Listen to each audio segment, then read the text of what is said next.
Xavier, thank you so much, and we are going to stay on the air with you with that breaking news coverage. We're at the top of the hour here, just turning 5 o'clock here, and thank you so much for being with us on what is a very, very busy day here in northern Michigan. A strong tornado touching down right in downtown Gaylord. Around 3:30 this afternoon, we do know that southbound I-75 to M32 in Gaylord is currently closed right now because of debris from this tornado. We're seeing the damage right now, extensive damage in Otsego County in Gaylord. Extensive and heartbreaking. I want you to take a look at this video behind us, and I'm actually going to get up and show you.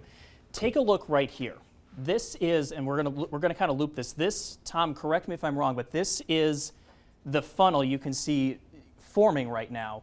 Let's check in with Chief Meteorologist Tom O'Hare. Tom, you and Mike, and here's some pictures of that damage. This is the culvers. If you know Gaylord, this is right and look right in downtown Gaylord. And look at the culvers right there. Look on top, you can see the car flipped over right there. Yeah, I didn't realize that was a car at first, Tom, but that just shows you the power of this storm. Yeah, I mean, that's 100% flipped over, completely gone. And you and Michael Stevens, I think it was about 3 o'clock, you saw something on the radar you did not like. That's downtown Gaylord. Aaron's going to pull up another picture for us right now. Oh, my goodness. Wow. Oh my goodness! What building's that? I can't even tell. That's next to the Little Caesars. Like the other could you throw side that of the Little Caesars in the screen behind us, just so we can get a closer look at this? Wow. Yeah, that's right. There's culvers across the street. Looks to be right there. Oh my goodness!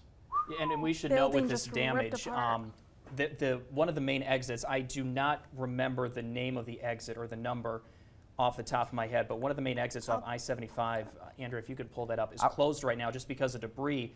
And state police confirmed to us there's multiple gas leaks in Gaylord right now, and that's actually making it somewhat difficult to set up a shelter. And if you are looking to help with the Gaylord relief efforts, the Better Business Bureau says to start by using well-known charities. You should start by helping these two, the Otsego County United Way and the American Red Cross Michigan region. Those two charities are on the ground in Gaylord right now providing relief.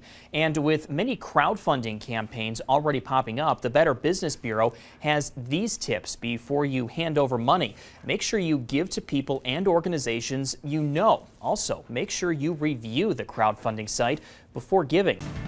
And we start this afternoon with breaking news. The U.S. Supreme Court has voted to overturn Roe v. Wade in one of the most important and historic U.S. Supreme Court decisions of our lifetime.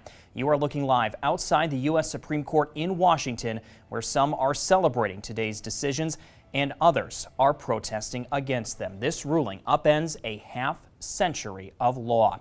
The Supreme Court says the Constitution does not protect the right to abortion. That power to regulate abortion now returns to the states. Breaking just moments ago, a jury has recommended life without the possibility of parole for the Parkland, Florida high school shooter. During the sentencing phase of the trial, the jury could not reach a unanimous decision on the death penalty.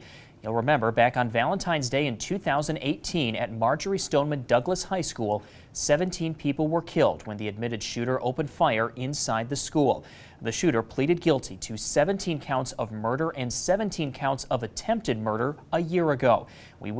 We have more breaking news to tell you about this afternoon. The president of Michigan State University says he is resigning just 3 years after he was hired in the wake of the Larry Nassar sexual assault scandal.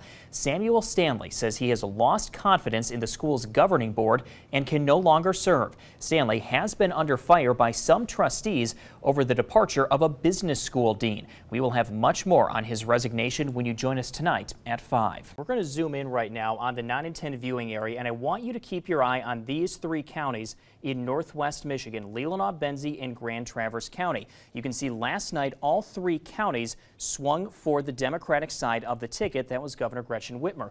But let's take a look at where these counties voted in 2018. You can see Republican nominee Bill Schuette picked up majorities in Grand Traverse and Benzie counties, but Leelanau County stayed in Governor Whitmer's win column.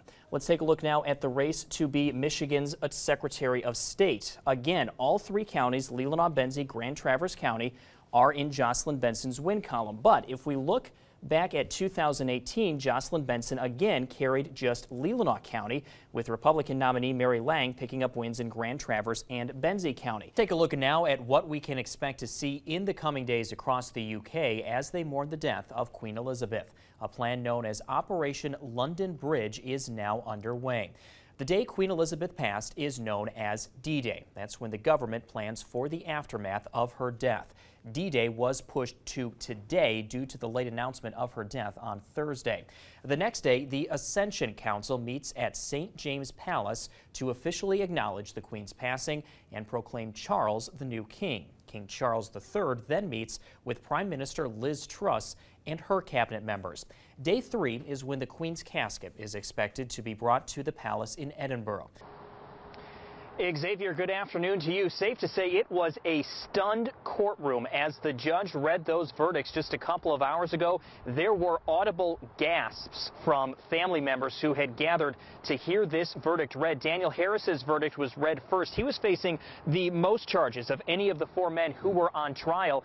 And as soon as the judge read that he was not guilty on that kidnapping conspiracy charge, he began smiling, looking at his family, and then it was one not guilty verdict after the other for Harris, and then he embraced his attorney. His family gave another gasp and they began crying. It was a similar reaction for Brandon Caserta when the judge read that he was not guilty of the kidnapping conspiracy charge. Both of those charges carried up to life in prison sentences, and tonight it is our understanding both of those men have walked out of the federal courthouse here in Grand Rapids